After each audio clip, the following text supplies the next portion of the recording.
Ya, Assalamualaikum warahmatullahi wabarakatuh pemirsa, sahabat Syah di rumah dan dimanapun Anda berada. Senang sekali pada saat ini saya bisa kembali hadir dalam program The Best DNA for a Better Generation. Tentunya saya kembali menghadirkan sosok seorang bunda yang sangat istimewa, seorang bunda yang sangat-sangat luar biasa, yakni Bunda Hilya. Assalamualaikum Bunda, apa kabar? Waalaikumsalam warahmatullahi wabarakatuh. Nggak bosan ya ketemu saya Bunda ya?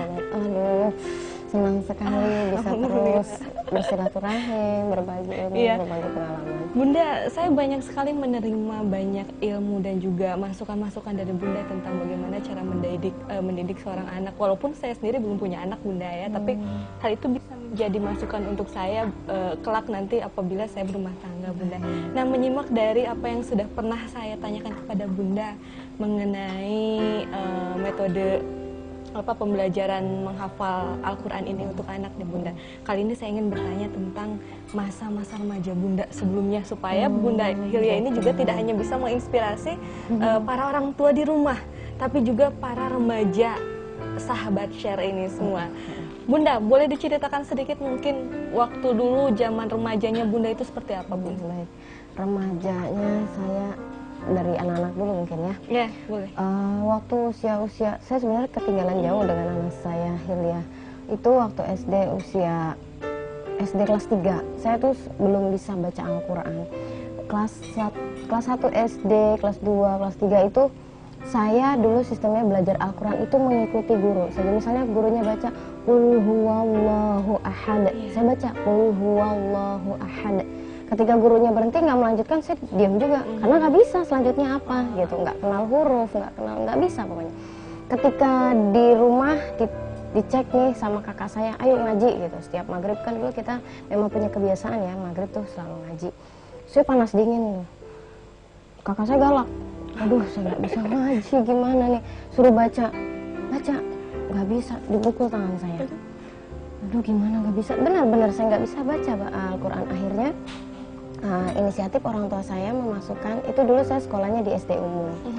Akhirnya ada inisiatif sekolah dari orang tua mensekolahkan saya juga ke sekolah madrasah. Ketika di sekolah madrasah itulah Allah membuka hati saya, kemudian pikiran saya, sehingga ketika masuk itu langsung saya kenal huruf, berlanjut masuk kelas 1, kemudian kelas 2. Jadi dulu ada sistem sekolah 2 waktu saya anak-anak tuh. Pagi saya sekolah umum, SD, kemudian pulang jam 12, cepet-cepet lari pulang, mandi lagi, berangkat lagi sekolah madrasah siang. Nah, ketika saya rasakan betul ketika masuk di madrasah itulah saya mulai bisa mengenal huruf dan selanjutnya bisa baca Al-Quran. Kemudian kalau remaja saya memang dipesantrenkan oleh orang tua di pesantren khusus menghafal Al-Quran. Saya menghafal, alhamdulillah dapat 15 juz. Tapi memang motivasi Al-Quran saya waktu itu belum banyak, belum kuat. Saya belum banyak mendapatkan kalau orang yang belajar Quran ini begini keutamaan itu saya nggak dapat. Menghafal ya memang karena tuntutan program pesantren menghafal, ya udah kita menghafal seperti itu. Ya akhirnya saya tidak melanjutkan program menghafalnya. Saya ingin jadi dokter. Saya pindah keluar dari pesantren, masuk SMA umum yang punya program IPA. Saya masuk program IPA, lulus, masuk ke dokteran nggak lulus. Akhirnya saya masih pengen jadi temannya dokter. Saya masuk ke bidanan. Nah, jadi bidan ya itulah masa-masa remaja saya belajar Quran seperti itu. Jadi bisa dikatakan bahwa Bunda Hilya ini pada waktu masa kecilnya tidak seperti Hilya sekarang ini ya jauh, Bunda jauh. ya? Yang mana mungkin pada saat ini Hilya sudah mendapatkan didikan dari Bunda bahkan sejak masih dalam kandungannya. Namun pada saat itu Bunda Hilya pada saat remaja beliau mungkin barangkali masih jauh dari didikan orang tua untuk menjuruskan kepada Al-Qur'annya. Nah, di sini sangat beruntung sekali bahwa Bunda Hilya mengambil masa lalu Bunda Hilya tersebut untuk diterapkan kembali kepada anak-anaknya ya Bun ya. Nah, Bun, kemudian nih pada saat Bunda merasakan pada waktu remaja pada saat itu ya Bun merasakan bahwa aduh saya mendapatkan banyak manfaat dan berkah nih dari membaca ayat suci Al-Quran gitu Bun. Bisa diceritakan nggak Bun? Atau mungkin Bunda bisa mengajak kepada sahabat share di rumah sana supaya ayo mumpung masih remaja baca Al-Qur'annya yang banyak, misalnya ditambah hafalannya, gimana nih Bun? Ya baik, sebenarnya tadi waktu remaja itu memang sebenarnya saya belum tumbuh tuh Mbak, untuk ke Al-Qur'annya belum. Tapi memang di orang tua diarahkan. Jadi agak terpaksa juga sih sebenarnya dulu ada keterpaksaan. Tapi saya tipenya walaupun kepaksa, saya berusaha untuk bisa berprestasi gitu. Walaupun terpaksa saya berprestasi, alhamdulillah punya prestasi gitu. Jadi buat remaja-remaja, anak-anak sekalian yang sedang menyaksikan, jangan sia-siakan masa anak kalian, masa remaja kalian. Ayo manfaatkan untuk belajar Al-Quran lebih banyak, belajar ilmu agama lebih banyak, agar nanti punya bekal ketika memasuki rumah tangga, apalagi anak-anak perempuan nih, ya Bunda pesan untuk membekali ilmu lebih banyak, ilmu agama, ilmu pengasuhan buat yang sudah berada di SMA, kemudian kuliah. Siapkan diri kalian dengan ilmu-ilmu pengasuhan agar nanti ketika memasuki pernikahan, kemudian nanti Allah takdirkan memiliki anak, itu sudah tahu ilmunya, sudah tahu bagaimana mengasuh anak, bagaimana mendidiknya. Karena tadi kita balik lagi, madrasatul ula, ibu itu adalah sekolah pertama buat anaknya. Jadi bunda-bunda harus solehah, harus cerdas agar menghasilkan anak-anak generasi yang cerdas, yang baik, yang solehah. Iya. Dan sahabat Syah, luar biasanya dari Bunda Hilya ini sendiri, saya sempat dengar sebelumnya bahwa Bunda Hilya ini termasuk salah seorang murid yang cerdas, karena Bunda Hilya ini juga berprestasi di sekolahnya. Jadi mungkin ini bisa mempengaruhi atau juga menjadi inspirasi bagi sahabat Syah di rumah ya Bun, bahwa keseimbangan antara pendidikan umum dan juga landasan keagamaan itu juga harus seimbang, gitu ya Bunda? Iya, memang harus seimbang. Tadi saya sudah di beberapa episode yang lalu saya sudah menyinggung. Jadi ada baiknya ilmu itu memang kita melebihkan agama, tetapi ya sebaiknya seimbang. Semakin bertambah baiknya seseorang yang mempunyai ilmu itu, semakin bertambah ilmunya itu, semakin bertambah ketakwaannya kepada Allah, seperti itu. Apapun ilmunya yang dia pegang, misalnya dia mengambil fakultas ekonomi, jangan hanya ekonomi dunia, tetapi ekonomi bagaimana semakin dia kaji ilmu hitung-hitungan itu, semakin membawa dia kepada Allah. Oh subhanallah, seperti ini Allah mengkaruniakan ilmu kepada seseorang sehingga bisa berhitung, sehingga tahu hitung-hitungannya, bagaimana untung rugi, seperti itu. Semua ilmu tuh mestinya membawa kita kepada Allah. Tidak ada ilmu yang oh ini dunia nih, ilmu dunia, ini ilmu akhirat nih, nggak ada. Tapi ilmu dunia tetap. Saya pun belajar kebidanan mas, misalnya. Itu buat saya benar-benar takjub. Di situ benar-benar kelihatan Allah. Ketika mempelajari proses tumbuh kembang janin, itu benar-benar kuasa Allah. Dari sel sperma kemudian bertemu sel telur, kemudian membelah jadi manusia, masya Allah. Belajar ekonomi, belajar kimia, pastinya membawa kita kepada Allah. Jadi apapun yang mungkin barangkali menjadi background dari para pribadi itu sendiri, hal itu sepantasnya bisa membawa pribadi masing-masing itu sendiri menuju jalan Allah, begitu ya Bunda.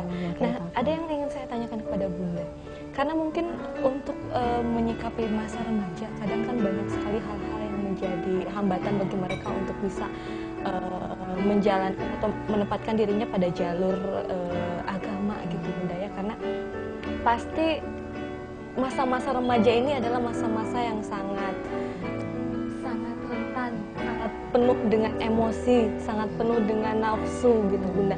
Bunda kira-kira punya tips nggak untuk sahabat Syah di rumah supaya para remaja ini bisa berpikir dengan pola yang lebih baik Bunda, menurut Bunda, berdasarkan pengalaman Bunda nih?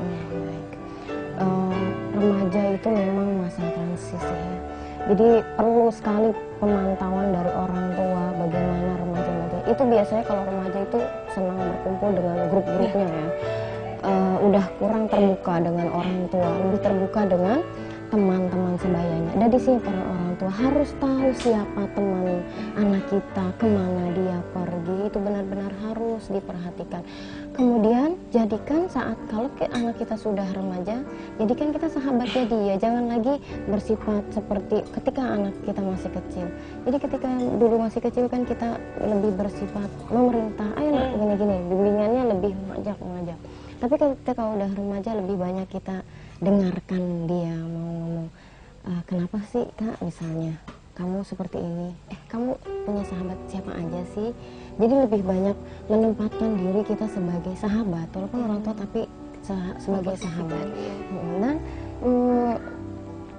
kemudian juga di sini saya lihat ya beberapa tahun ini itu banyak pesantren-pesantren remaja gitu ya kan, apalagi di Ramadan itu biasanya banyak sanat-sanat itu merupakan apa ya, media yang bagus sih buat saya dari orang tua. Misalnya orang tuanya terbatas nih waktunya untuk membimbing, kayaknya untuk dimasukkan sanlat sambil mengisi liburan itu bagus, karena di situ kadang diberikan pendidikan kepribadian ya kan, kemudian bagaimana dari segi ibadahnya juga dikuatkan, ada kegiatan duha, ada kegiatan qiyamul, kemudian nanti ada kepemimpinannya. Jadi menurut saya tahun-tahun belakangan ini marak ya dengan kegiatan-kegiatan pembentukan remaja yang lebih baik lagi, menjadi pribadi yang lebih baik lagi.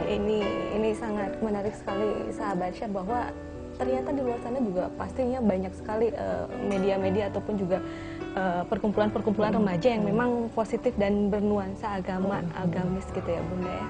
Nah selanjutnya saya ingin bertanya kepada Bunda, apakah pada masa mudanya Bunda tersebut pernah mengalami gejolak batin yang namanya masa muda? Tapi nanti jangan kemana-mana, sahabat Syah, tetap di The Best DNA for a Better Generation.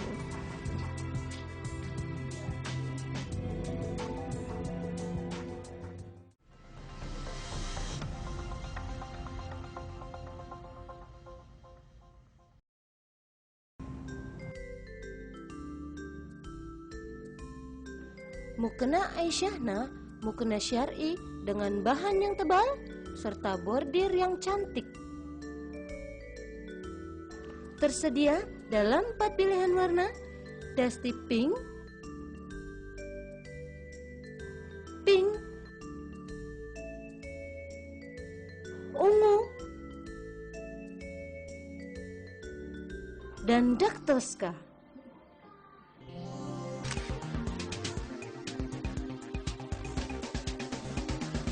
Dapatkan mukena Aisyahna hanya dengan harga Rp499.000 untuk kenyamanan ibadah Anda sehari-hari.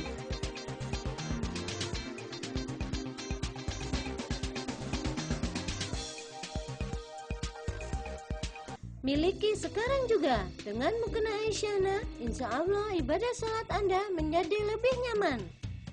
Segera hubungi call center kami dan pesan sekarang juga.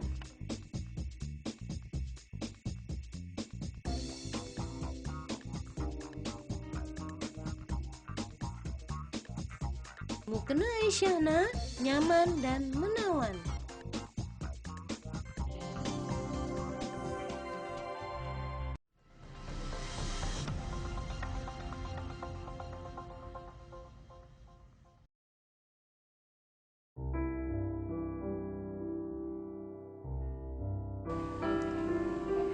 Ya, sahabat Syah, kembali lagi di The Best DNA for a Better Generation dan masih bersama Bunda Hilya melanjutkan pembicaraan kami tadi bahwa mengenai masa lalu atau mungkin masa remaja Bunda Hilya ini.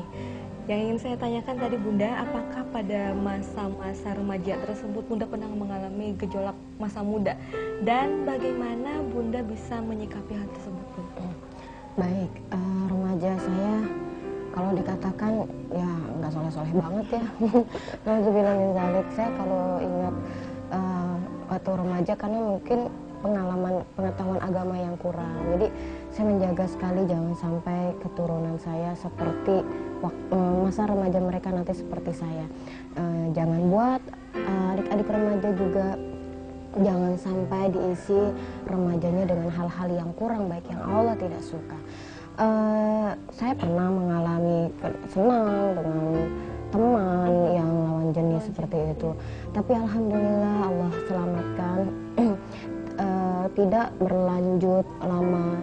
Saya setelah SMA itu saya banyak mengikuti kajian-kajian seputar remaja, dan disitulah dapat ilmu bagaimana harus selayaknya kita hidup sehingga kehidupan kita dicintai oleh Allah, kita melakukan sesuatu yang diridhoi oleh Allah. Jadi banyak ilmu-ilmu agama yang kembali saya menata, wah saya harus lebih baik nih kehidupan saya harus jadi orang soleh. Banyak taubat, kemudian memperbaiki diri, kemudian lanjut lagi di kuliah saya ikut rohis, kemudian aktif di gerakan-gerakan keagamaan ya. Di situ saya banyak ketemu teman-teman yang memang punya semangat yang tinggi mencari ilmu agama, dan di situ saya gabung dengan mereka. Alhamdulillah Allah dekatkan saya bisa punya pergaulan dengan orang-orang yang soleh, yang baik, akhirnya jadi nular deh baiknya. Jadi buat remaja-remaja yang lain, ayo cari teman yang baik, cari lingkungan yang baik, datangi pengajian-pengajian. Tapi ingat, dilihat dulu pengajian-pengajiannya, karena banyak juga tuh yang nantinya bisa menjadi sesat. Saya juga pernah tuh sampai ke bawah pengajian yang sesat. Pokoknya banyak deh gitu.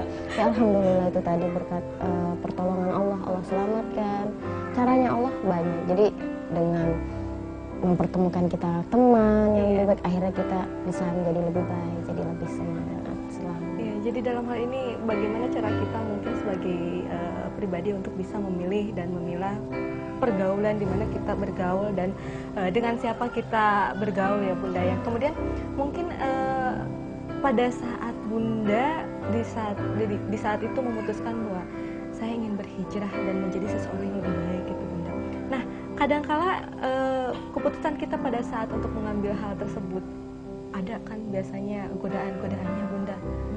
Pernah seperti itu Bun? Godaan-godaannya ketika saya udah mantap, saya sebenarnya kalau dari dukungan keluarga ya tadi kembali lagi dulu ke orang tua. Orang tua saya tuh termasuk orang tua yang awam ya, maksudnya tidak seperti polanya kita sekarang mendidik anak tuh pantau gitu. Ya mungkin mereka generasinya lebih belakang gitu ya. Jadi ya begitulah pola mereka mendidik ya. Saya tidak menyalahkan. Jadi kurang gitu bagaimana mengarahkan atau apa. Tapi memang mereka punya apa ya, perhatian yang besar kepada agama. Pokoknya anak-anaknya harus sekolah di sekolah agama, seperti itu tuh orang tua saya. Apa ya maksudnya tadi saya coba diulang lagi. Jadi Bunda pastikan ketika kita memutuskan untuk berhijrah, berada di posisi yang baik itu kan pasti ada segala sesuatu hal, bahkan hal yang kecil pun akan menjadi rintangannya gitu kan. Ya kadang rintangan itu dari dalam diri sendiri sih. Makanya misalnya udah semangat nih ikut kajian, kadang malas gitu. Udah semangat dari kajian, dibangun semangat yang lain misalnya. Udah ngatur-ngatur waktu, yang namanya remaja gitu ya, datang pergi kan semangatnya kan. Kalau ada yang ngomporin semangat, kalau yang ngomporinnya pergi juga semangatnya. Kadang kayak gitu sih, jadi dari dalam diri sendiri, nafsu dari dalam jadi sendiri. Jadi memang harus gitu. memotivasi diri sendiri itu adalah hal yang utama ya. Iya, motivasi diri sendiri, kemudian ya itu selalu punya komunitas yang baik. Teman-teman itu yang menguatkan kita gitu. Ketika kita futur, misalnya jatuh, turun, ada teman yang ayo dong ikut ke kajian. Udah berapa minggu nih nggak ada yang hadir, oh iya ya, ayo. Terus misalnya teleponan, ayo nih sholat malam, udah bangun belum misalnya. Kalau kita tidak punya teman seperti itu kan kayaknya kalau kita berjalan sendirian, ya kayaknya yang menang setan aja sih kayaknya. Oke, baik Bunda. Nah, mendengar dari pernyataan Bunda bahwa tadi kita sebagai orang atau sebagai pribadi itu harus pintar-pintar untuk memilih pergaulan. Nah, untuk Bunda sendiri, apa yang dikhawatirkan oleh Bunda apabila Bunda melihat nih kebanyakan para remaja sekarang, apa nih yang dikhawatirkan dari pergaulan mereka ini seperti apa? Kekhawatirannya satu, televisi. Tayangan televisi. Televisi semakin menggiring seseorang, anak-anak, remaja, bahkan siapapun orang dewasa untuk jauh pada ibadah. Di waktu-waktu kita mau ibadah, justru itu prime time katanya. Iya, Isi betul. waktunya yang bagus-bagus. Contohnya maghrib gitu. Pasti bagus Iya. ya. Kayaknya kalau beli tayangan jam segitu katanya mahal. Nah, itu. Tayangan, kemudian tayangannya ceritanya tentang sekolahan, anaknya pada pakai seragam. Iya. Tapi isinya Masya Allah. Dulu beda ya dengan tayangan dulu. Saya ingat dulu film. Boleh ya saya sebut judul film ya, ACI dulu Oh, tuh. iya. Ingat nggak, Aku Cinta Indonesia. Itu saya masih kecil suka usia 1-2 SD kayaknya. Itu bagus itu film. Misalnya ada anak mau belajar kelompok, itu benar-benar mereka kegiatan belajar bagaimana bertoleransi kepada teman, bagaimana bekerja sama. Tapi kalau sekarang episodenya jauh sih berbeda. pakai baju seragam terus sih, kemana-mana pakai baju seragam. Tapi yang diomongin masalah percintaan, terus permusuhan, kekerasan seperti itu. Jadi itu kan membentuk pola Pikir. penonton kan, Iya. anak-anak yang nonton remaja. Jadi mereka kadang pengen stylenya seperti itu. Kemudian kemewahan ya yang ditonjolkan. Jadi kadang yang kurang-kurang mampu pengen juga seperti itu, akhirnya berbuat yang tidak baik. Gitu. Jadi pada saat ini mungkin yang menjadi kekhawatiran adalah konten dari media itu sendiri ya Bunda. Nah, pesan dari Bunda adalah kita sebagai remaja barangkali untuk sahabat share di luar sana, pintar-pintarlah untuk menyaring konten atau isi televisi dan juga pintar-pintarlah kita untuk menjaga atau mencari teman pergaulan supaya kita bisa berada pada jalur yang diridhoi oleh Allah SWT.